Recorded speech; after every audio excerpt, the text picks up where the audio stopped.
Look, we might get started because there's a bit that we want to go through, and as I said, if anyone else jumps on now, they can, just catch up. So my name's Jade. I know we've only got a few here, and I feel like I know most of you, but for those that don't know me, or any of you that don't know me, I am one of the directors of Inspire Netball Group, and we just changed our name, so I actually got it right that time.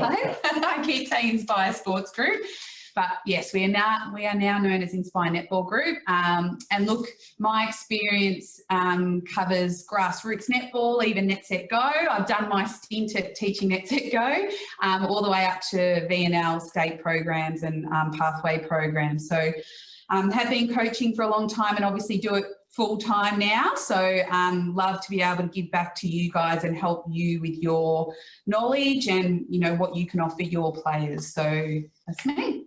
And I'm Guy. I'm the Community Development Manager with Inspire Netball Group, and focus a lot within the coach development space. And like Jade, lots of experience through all forms of netball, from grassroots all the way through to the elite level, through Netball Victoria programs and state teams at ANL, and currently working within the VNL space with Hawks Netball.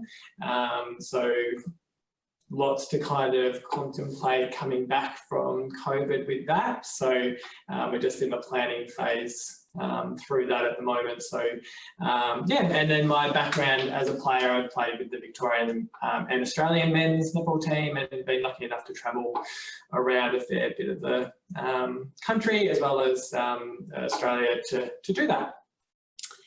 So before we get into tonight's session, we are recording, just as a heads up, and look, we don't mind if you are unmuted through this session.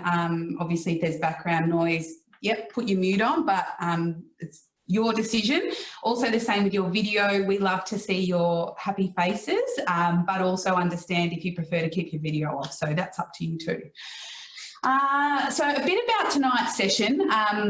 We had thought about running these sessions basically off the back of some sessions we ran a little while ago, or about a month ago now, or 3 weeks, which were more tailored around developing training sessions. And we just felt, knowing that a lot of coaches and teams are about to get back into some form of training soon, this would just be a really great session to really hone in on some of the specifics for particular age groups. So that's how it's come about. It was great seeing all your questions in the registrations that came through, and that actually did base a lot of what we thought we'd cover tonight to try and really tick off some of those key areas. Tonight isn't a skills-based session, so there were a few people that did ask for, you know, some mid-court strategies or defensive strategies or things like that, and it's really difficult to work through that when it's kind of me and Guy, even though, you know, we're pretty good netballers in our own right, but we just can't possibly cover lots of skill development, and we really wanted to make tonight more about hints and tips and just things that you can really focus on for this open age group. So that's basically the session. We're going to get into it. We've got a PowerPoint just that we'll work off, and that's got some of what we're going to talk about, but we really want to make tonight a bit of a discussion, and feel free to either just yell out if you've got something that you want to ask, or put it in the chat if there's a particular question when we're going through the different topics, because we're more than happy and hopefully have time to have a bit of a conversation about anything that comes up. So I think we might get into it, unless I've forgotten anything. No? Okay, so let's go into the PowerPoint to begin with.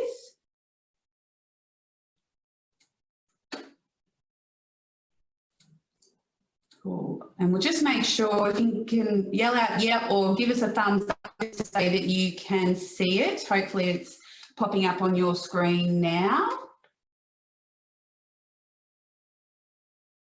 Can we see it? Yep. Awesome. Great. So let's go to the next page. That's obviously just the intro. So just to give you a bit of an overview of what we're going to cover tonight, we're going to start off by giving you the number one consideration for coaching an open age team, and I'm not going to give that away just yet, but yes, that's our number one thing that we've spoken about a lot when it comes to open ages. Number two, so just looking at other considerations for open age teams, I won't go into too much detail there. And then number three, additional resources. So just some online resources to assist your coaching if you need them. And then where to now. So just we're going to look and discuss a little bit just the opportunities with us and just in general for you to continue developing your coaching. So that's what tonight is about. Let's go into... Well, before we do the next page, I just thought it might be, because we don't have a big group, like a massive big group tonight, is maybe throw it over to you guys to see whether you have a bit of an idea of what the number one consideration that you might have to think about when you're coaching. And it's probably not even specific for open age, but just coaching in general. Does anybody have any ideas? And maybe not Hillary, because I can see that you've signed in today because you've done all of our sessions, so you might have a bit of a good idea. Don't be afraid, just have a stab. What do you think it might be?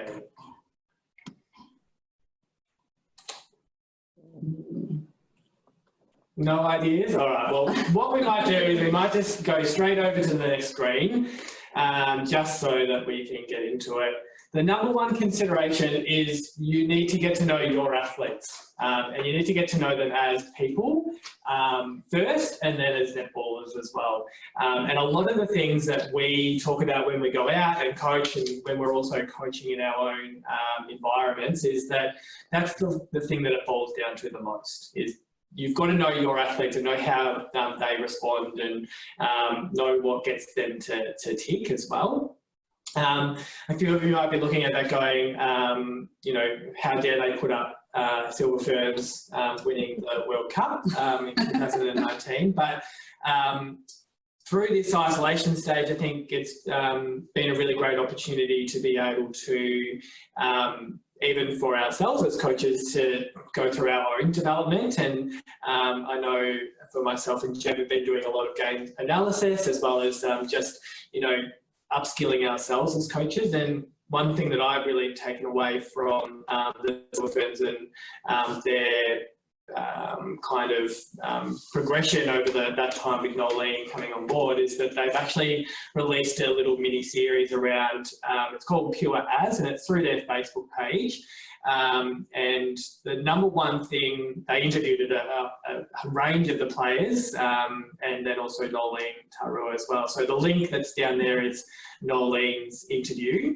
But the one common thing that continued to ring true through everyone's experience was how much Nolene the number one thing about her as a coach was that she got to know them as individuals and athletes so well that they just wanted to go in and almost do it for her. And it just rang true in everything that all those players spoke about, and it's something that we often talk about. So it's just a really great little video, and gives you a bit of a behind the scenes experience to their 11-month lead into the World Champs. Just some things to think about when you are trying to get to know your players is ask lots of open questions, which will then be able to start a two-way conversation, rather than always just talking at our players and at our teams that we coach. The watch and learn is always a good one, because just observing your team in action or seeing how they interact with each other often gives you a good way of seeing, you know, are there little groups that kind of work really well together? Are there some that maybe are off to the side that maybe we have to try to start to integrate into the team as a whole, and just learn from the way that they kind of interact with each other, and use all these different tools to help you within your coaching. So if there's one thing that you take out of today's or tonight's session is to get to know your athletes, and it'll ring true through the whole session. So, and because tonight is a hints and tips session, a little tip on getting to know your players, which I've found extremely useful, is you could start your session at the very beginning in terms of a training session in just even standing in a small circle, you included with the players, and just going around the circle and one great thing that's happened today or this week or coming up. You'll be amazed at some of the things you find out about people, and it could be work related or uni related or who knows. But I used to do, I've done that quite a bit, and I did that with one particular team, and I found it really created just a nice environment and safe environment because people really did start to learn more about each other. So there's a tip that you maybe can use. Okay, let's go into the next part. So that was the number one consideration. Let's just look quickly at other considerations for open age netball. So a few of you definitely wanted to know about team culture and, you know, allowing players to become more of a team. So setting standards, which we'll go through a little bit more, but really important within your team. It definitely assists in the building of that bond and maintaining a strong team culture on and off the court. Honest conversations, we felt like this was definitely something to talk about tonight because this could be in relation to a number of different situations, and we know how uncomfortable they can be. We've had them ourselves and definitely had a few chats about that today actually. So as it says there, just recognising the value of practising clear and open communication is the first step to improving performance and building stronger relationships.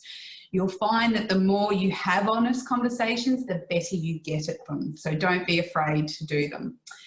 Building intensity. So how do we build intensity and whose responsibility is it? And particularly in that training session, we had a few of you ask about that. Game day coaching, so effective coaching during the game to get the most out of your team and individual players. And then transitioning juniors into seniors, which is definitely a really good topic to discuss. We feel being an open age coach, when and how communication around this also to support that transition is something we'll chat about a bit later on. So let's get into that first one. Beautiful. Okay, so looking at our team culture, and this is something that really, particularly for an open age group and even any younger age groups to do, is really important to set these at the beginning of the season or through pre-season, whenever that might happen. And I've just kind of used, there's other different tools that are available to us as coaches, but one of the ways of doing that is through the above the line, below the line concept. And this is just a really great way of being able to kind of set what the team is going to be known for, or set what their brand of netball or what your brand of netball is going to be, both on and off the court. So the best thing to do, and our best tip and hints about it, is to make sure that everybody feels like they have ownership of what is created from that session. If it's just me as a coach coming to my team and going, hey everyone, I've just developed this great, it might be the world's best concept, and below the line it's got all the best things in it, but if the players don't feel like they've contributed to it or they've got some ownership to it, then really you haven't got the buy-in from them, and they just kind of feel like it's just being forced upon them.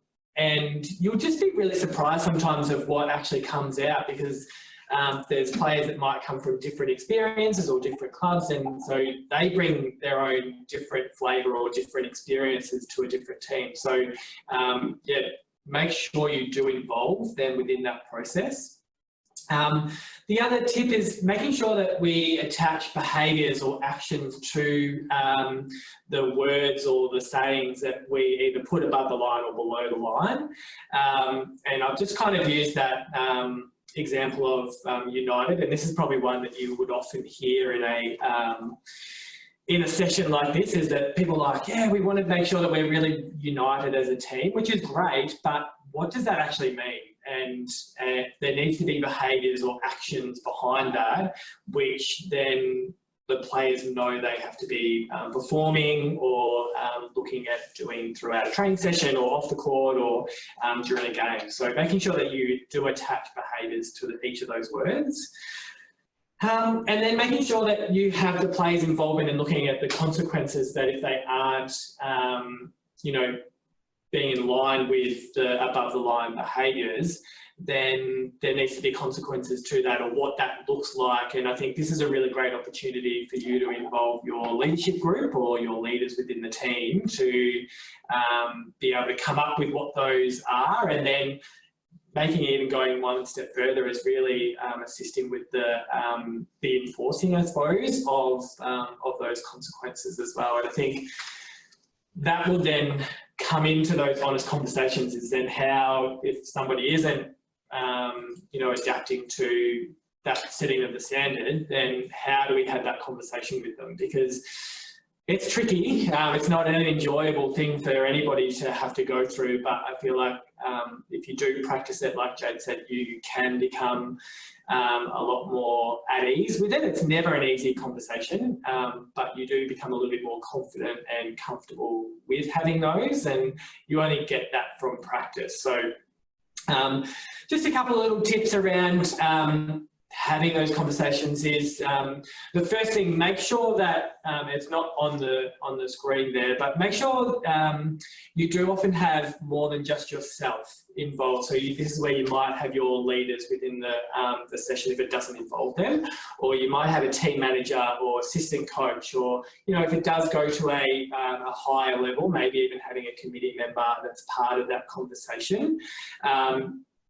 And the number one rule that if they are underage, maybe you have transitioned an underage player through to a senior team, is maybe involving a parent within that conversation as well, just so that it's not, doesn't become, you know, if things get heated, then, you know, it's he said, she said, that kind of thing. So making sure that, you know, there's the appropriate amount of people within that conversation, and also being in a relaxed environment as well. It doesn't necessarily have to happen at the courts. You could just organise for the people involved to go for a coffee or a little catch up away from the netball, which makes it a little bit more of a casual conversation. It doesn't have to be something that's really formal with people sitting behind desks or something like that as well. So, and just on that, I think be mindful of not having too many people as well in this particular kind of conversation. I think sometimes it can get a bit overboard if you need a committee member and you need a parent and maybe an assistant coach. Like, you probably don't want it to feel like a bit of a gang up on someone. So yeah, be mindful of, you know, maybe an extra person there with you, but I probably wouldn't go much further than that. Yeah. So things to think about is, one, the way an honest conversation would have to happen is that you need to recognise and acknowledge that there is actually a need for it, and that's where maybe the setting of the standards and the below the line, maybe there's been a consistency of those behaviours creeping below the bottom line. It could even just be that you need to have an honest conversation about where somebody is sitting within the team, and maybe their performance hasn't been up to scratch, or their attendance training hasn't been up to scratch, or something like that. So it could be just making sure that you actually acknowledge, and the other person's also been kind of recognised that there is actually a need. It could also just be something really simple that, you know, you've noticed that maybe a certain player hasn't really been understanding the game plan or understanding the reason why you're doing a specific thing in training, and you might then have to have just a quick little conversation around is everything okay with them, you know, off the court or anything like that as well. So just starting that initial conversation. The other thing that's really important is being open with your communication, and making sure that you're using those open questions. And I've done a little bit of this kind of training in the workplace before, and it actually ends up being around about 80, you want to try to aim for about 80% of the person that you're actually having the honest conversation with doing a lot of the talking, and myself as leading the conversation, asking more questions, or getting them to elaborate more on what their feelings or how that makes them feel. So using those questions like, how does that make you feel? Or, you know, have I got this right? Can you explain this a little bit more to me, or something like that? So just asking those open questions so that they're starting to talk more and more, which often then gets them to feel more comfortable and maybe start to delve a little bit deeper into what the real cause of the issue is. And make sure that we're using our active listening to make sure that we are getting to hear exactly what their concerns or their feelings are around the situation. Just on that, another tip, sometimes I feel when we're having a conversation like this and it is quite tense, we often think about what we're about to say next without really listening. And this is something I feel myself I've had to develop, because I never used to like having these honest conversations, but I've had lots in the last few years, and I really tried hard to not preempt what someone's about to say, but actually really try and listen. I think that's what Guy's referring to with active listening. Really try and be switched into them and focus on what they're saying versus, okay, I'm going to say this next because it might make them feel better or whatever it might be. So it's just something to be mindful of in this type of situation. And that's where you might, to show or to demonstrate that you are listening really well, is, you know, repeat back something that they've said to you. I've heard you just say this. Can you elaborate a little bit more on that, or what does that make you feel? There's a really good tool to use when you're having that conversation. And then the third thing is to commit to something together. So you don't just want to leave that conversation as it is, okay? We need to make sure that we're coming up with some specific actions or a compromise or an actual decision around how we're going to move on from that conversation and put into place something that we're both really comfortable with, that's going to move us forward rather than going backwards or staying in that same place again. So yeah, setting a bit of a goal around what we're going to commit to is really important as well.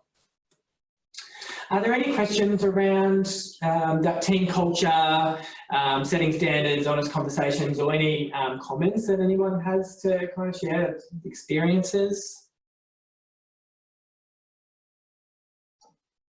No? No? Cool. Okay. So building intensity, as I said earlier, a few of you asked about that, and also thinking about players that love working at intensity versus players that just want to chit chat.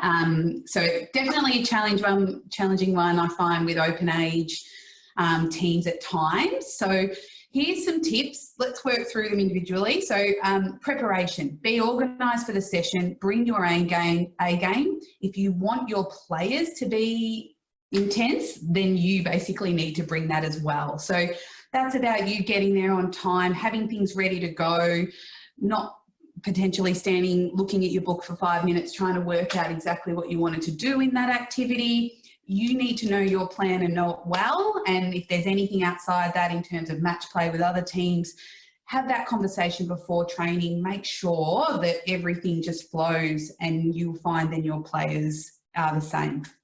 Next point, training content.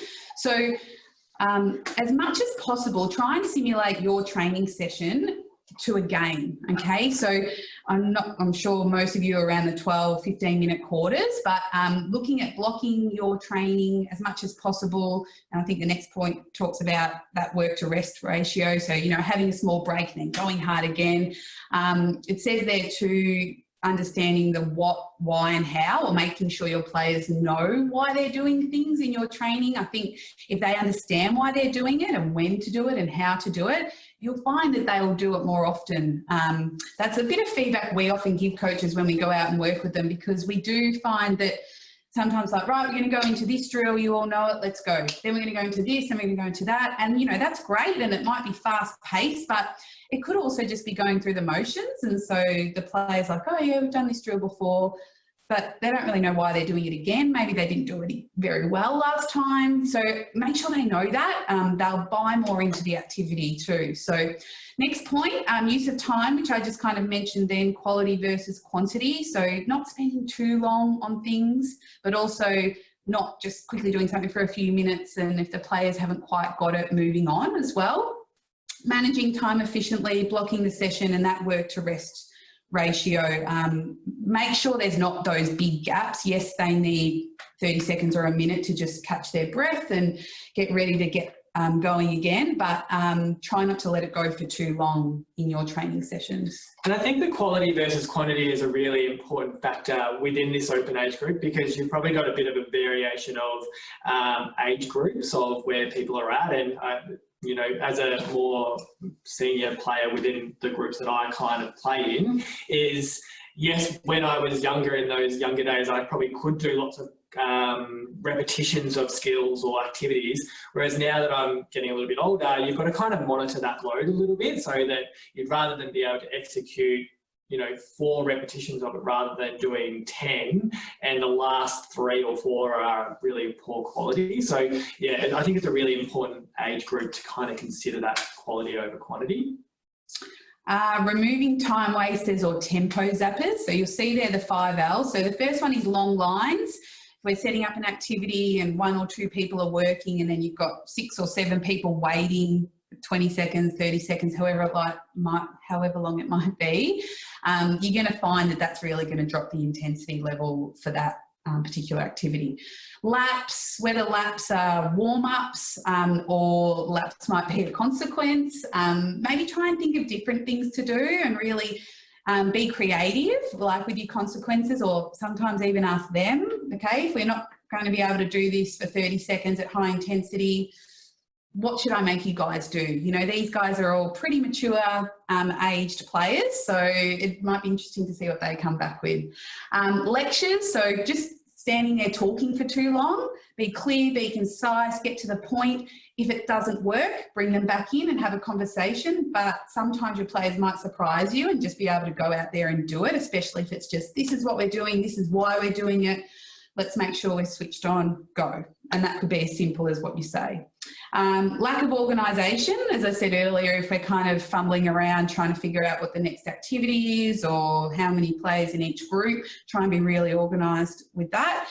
And then length of activities and breaks. So as we said, just try not to make things go for too long, nor the breaks as well go for too long, or vice versa, too short.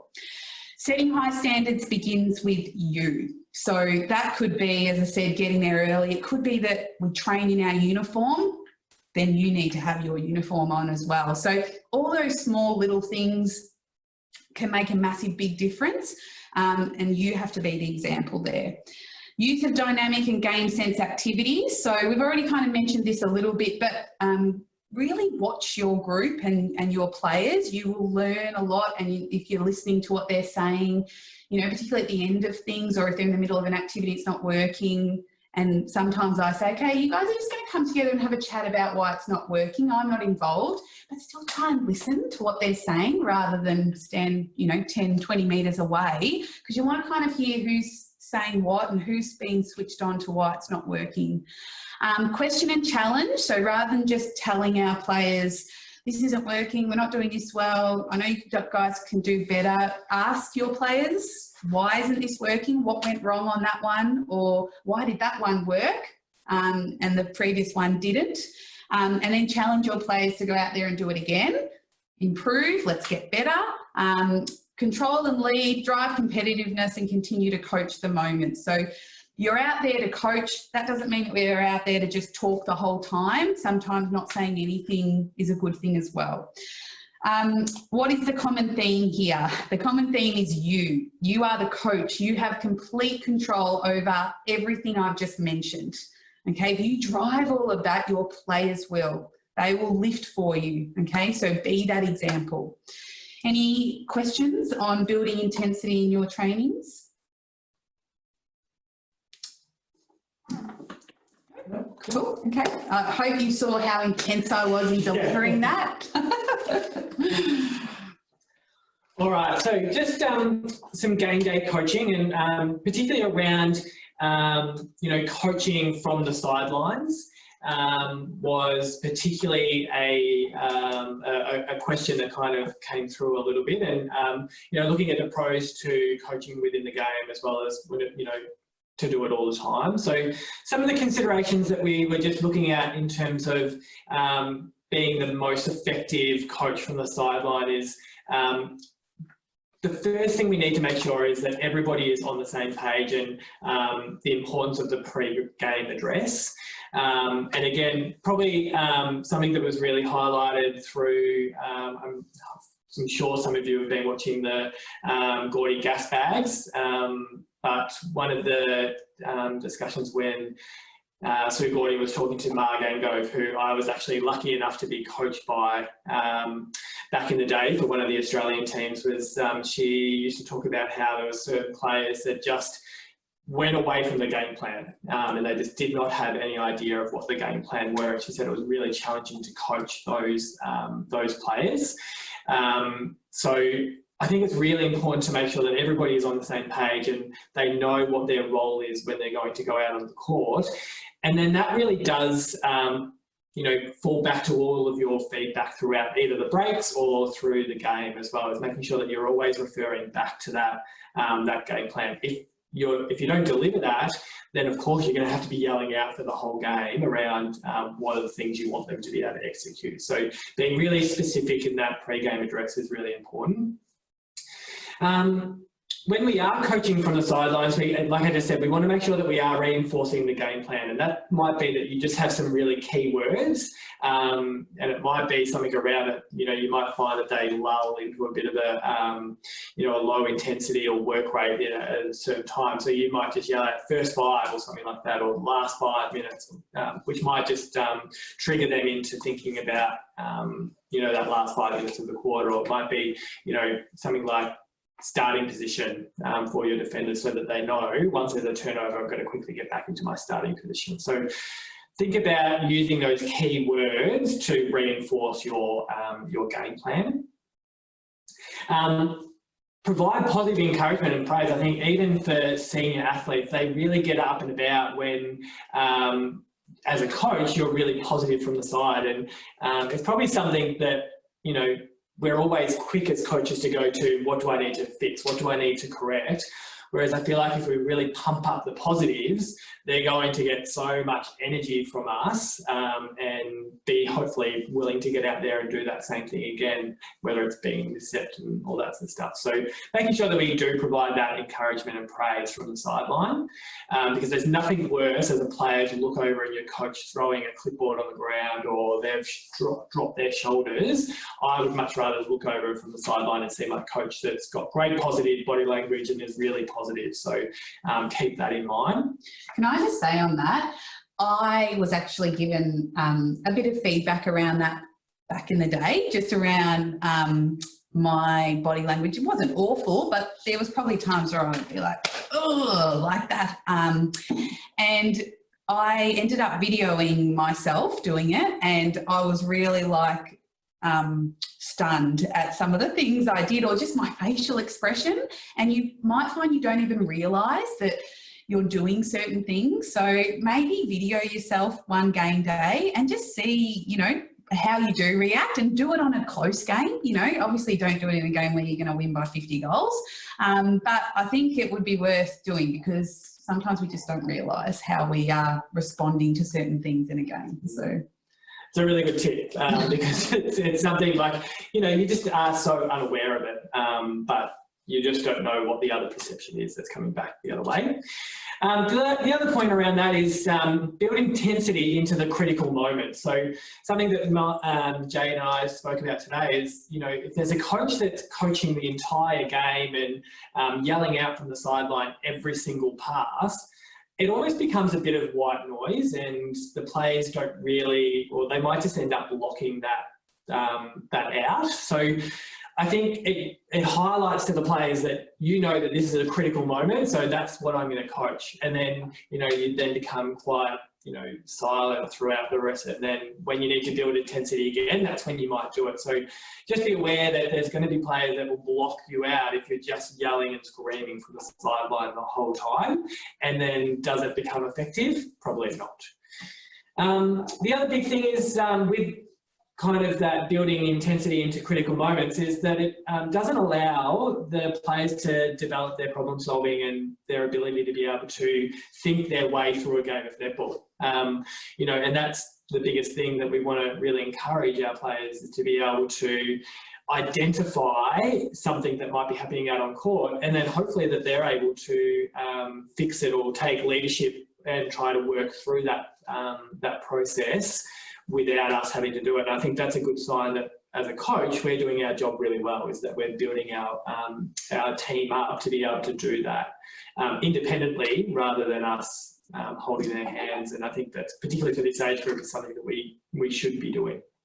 I just wanted to jump in there and go back to our number one consideration, which was know your players, because I know in my experience, I have come across and worked with players that really do need a bit of guidance from the sideline, and that might just be a coping mechanism for them. They look to you when they've missed a few goals just so that you can say, it's okay, don't stress, work the ball closer to the post, you're fine.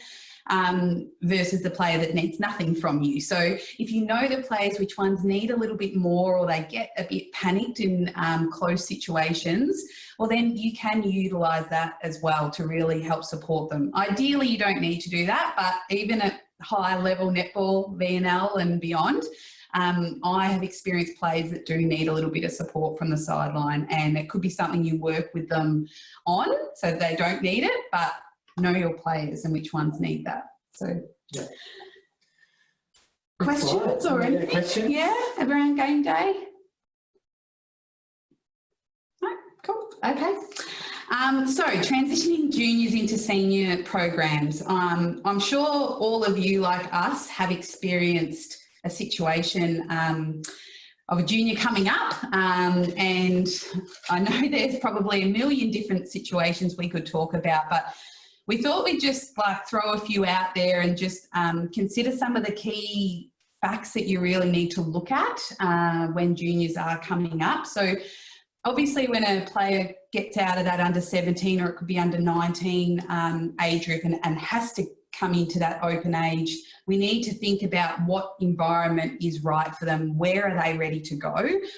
You can see at that second point there, where we look at an amazing young gun underage athlete and think about progressing them to a senior team. Now, the things that we have to consider here are that individual, that underage netballer, she's obviously got some skill and talent. Now, if we think about progressing her, how is that going to affect her just naturally and her personality and just her general maturity? Is she ready for that? And often with open age teams, you've got an A grade, a B grade, a C grade, a D grade, maybe even more. So where is she going to fit into that? And look, yeah, A grade could be the spot, especially if there's a gap there and you feel like it'd be a good fit, but it might not also be the spot for her. And it could be that maybe just a B or a C grade would be more appropriate for her. You can see on that next point, it talks about these different factors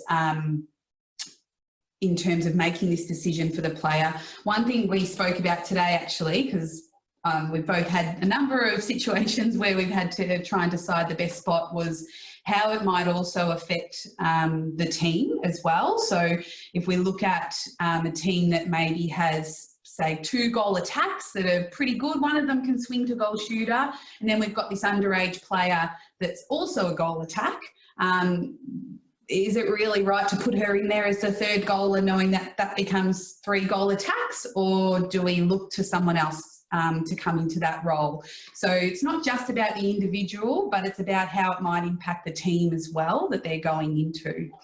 The other thing to think about with this, I'm probably kind of moving around a little bit, but just want to try and cover the key things, is if you don't take a player up, let's say they're still eligible for juniors, how does that affect them as well? So you might decide that it's not the best time to bring a player through. So is that going to negatively affect them? Or will it still end up being a positive? And there's probably a couple of different things that could happen here, because if you felt like it could maybe be a negative effect on them, then maybe it would be more around, well, let's have a conversation about some opportunities this year, and rather than putting you into A or B grade, let's maybe look at bringing you up a few times early on in the season. And I know there's all these qualifying rules around how many games you play. But if it's just a few times and it can be managed well on particular games, that might be a really great solution as well, versus putting them up straight into that team 100%. And then I guess the other thing to think about is whether they play both, and they just play both all year. You have to consider the load with that as well. So all these different things that you have to mull over comes back to very good communication, okay? Communication with the particular player. Have a conversation with them around what they think, where they want to be, what they feel most comfortable with. Have a conversation with the other coaches that are involved. Maybe you have a conversation with the A grade leaders to see what they think and how it might affect the team. But if you have clear, good communication, then you cover yourself, everyone's on the same page, and you can easily come back to that conversation in a few weeks' time, or if the player has gone up into a higher grade and is just killing it, and you think, oh, we need to keep her up here, this is where she belongs. Well, everyone knows why she's had those opportunities, and we can just have a quick chat about whether we keep her there permanently. And I just wanted to kind of finish off with saying, number one thing is you don't really want to lose that player. So if you don't give them an opportunity, if they are still eligible for underage, but there's possibly a spot up in the higher grades and you decide not to give it to them, you don't want them to go and leave and go somewhere else. That communication side of things is crucial in that particular situation, which, to be honest, I've been there and had players leave and haven't been given a spot. And if I didn't communicate around that, I would have felt terrible. But they still made that decision, even though I had a conversation with them around it. And, you know, there was not much else I could do because that was just the decision the coaching group made. So, yeah, so look, there's quite a bit in that. But as I said, it really does come back to your communication around it. And it's not just about the individual player. It's about making the right decision for everyone in the club. And yeah, just need to keep that in mind. And I think it's a really important point that Jade made around making sure that you have really good open communication and build a really strong rapport with your fellow coaches. And I know myself and Jade have experienced different times within our coaching journeys or pathways of sometimes when the relationships haven't been as open in our communication, and it just doesn't allow for that transition to help in terms of moving a player through to a different team or moving a player from the underage group into a senior group, which is actually something that's a really important thing to do in terms of succession planning for the club, and almost that becomes your recruitment phase a little bit of for your club. Is being able to do that successfully is a really great thing, but you need to have the buy-in from the other coaches that are within your group, particularly if you are the senior coach or head coach within your club, is being able to have a strong communication with your coaches that are underneath you, because there's nothing worse than just feeling like the whole club is just about the A grade team or the first team and nothing else really matters. So making sure that everybody's on the same page around the club's direction and future. So I think that's a really important thing about communication with the club as a whole, and working together as a really strong group. Is there any questions on that one? Okay, good. We thought there might have been one or two, knowing that it's often something that crops up, but hopefully that's kind of covered or given you some confidence, I guess, if that does ever pop up for you at your club. So we'll go on to the next slide. So we just kind of put up some of our top kind of resources that you can kind of go away and look at. So the first one that we've put up there is just the Netball Skill Development Framework, and it's a really great coaching resource which will list all the skills that are appropriate for all the different age groups. And right from basic ball handling all the way through to attacking, defence, area-specific and strategies, which are kind of a guideline from Netball Australia around what we're coaching. So I think that that's a really great starting point so that you know what you're meant to be coaching and maybe also what where those players have come from in the underage programs. If you're only coaching opens, you might not necessarily know all the basic skills and how to actually progress or work them through into a program plan. So really great starting point for any new coaches or anything like that to kind of look at.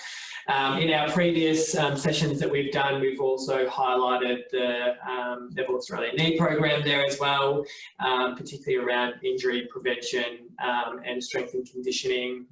Another great resource there to be able to share amongst your coaching community that you work with, but also your athletes. And it's a really simple guide to be able to you know, empower and educate your athletes around that knee program. Not that they're on this, but through My Netball, there's also great online learnings to be able to continue to upskill yourself as a coach. And, you know, there's different ones that are out there, but, you know, selecting for success. There's also particularly around getting to know your athletes and being able to identify different types of athletes. There's a kind of an online resource around that. And you might just look into it because I actually feel like at the moment there's a few on there that are free because of the situation that we're in. So it's a really great opportunity to be able to go away and get some further education or further development to continue to improve yourself as a coach, just like you're doing tonight. And then I think the last slide is just looking at where to from here. So yeah, so look, obviously a lot of what we normally do is out and about with yourselves and players and clubs.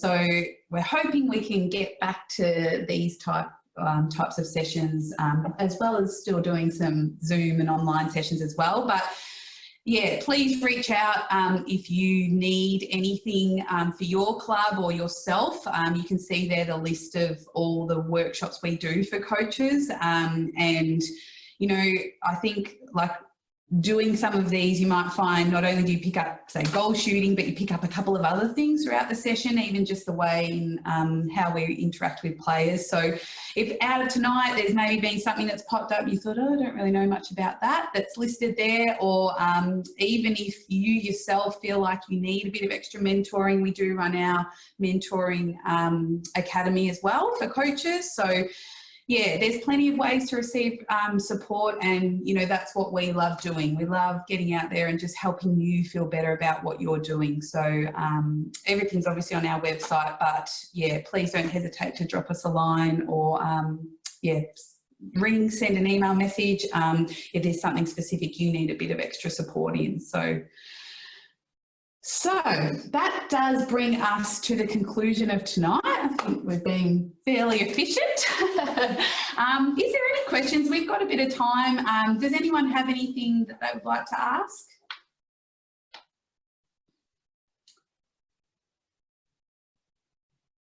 No? That's okay. Look, you might be a little bit nervous to ask in front of everyone, and that's fine. You can always email or, you know, stay online once we sign off. So that's fine. Or if anything comes up tomorrow or the next few days, definitely just let us know. But I guess we just wanted to say thank you for joining us. We hope that you have got a few hints and tips out of the session tonight, and we wish you all the best. Hopefully you're out there very soon actually coaching not only trainings but in game day at some stage. And yeah, thanks again very much for joining us.